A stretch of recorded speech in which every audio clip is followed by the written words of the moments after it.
Karon bag-o na ang atong kinabuhi. Roma Kapitulo 6 versikulo 1 hanggang 14. Karon unsay atong ikasulti. Magpadayon ba kita sa pagpakasala aron madugangan pagayod ang grasya sa Dios kanato? Dili gayod. Dili mahimo nga magpadayon pa kita sa pagpakasala kay ang sala wala nay gahom kanato.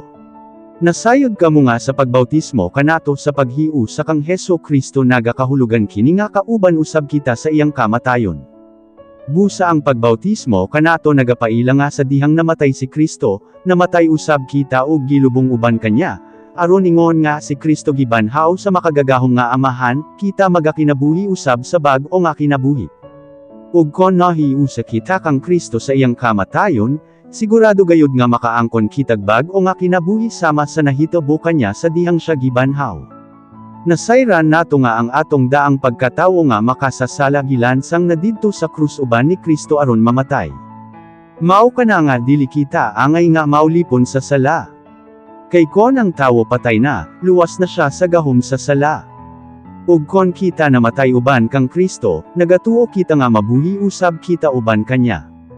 Kay nasayod kita nga tungod kay si Kristo na banhaw, dili na mahimo nga mamatay siya pag-usab. Wala nay gahom ang kamatayon kanya. Namatay siya kausa lang gayud alang sa mga sala sa mga tawo, ug dili na gayud kini mausab. Buhi siya karon ug ang iyang pagkinabuhi alang sa Dios.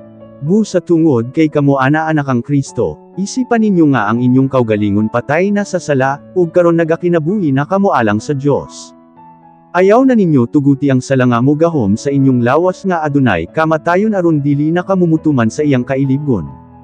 Ayaw ninyo gamita ang bisan unsa nga bahin sa inyong lawas sa pagbuhat og sala. Itugyan hinuon ninyo ang inyong tibuok nga lawas sa Dios aron gamiton niya sa maayo nga katuyuan.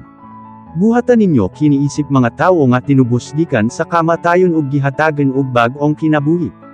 Busa ang sala dili na angay mugahom kaninyo, kay dili naman kamo ilalom sa kasuguan, kon dili ilalom na sa grasya sa Dios.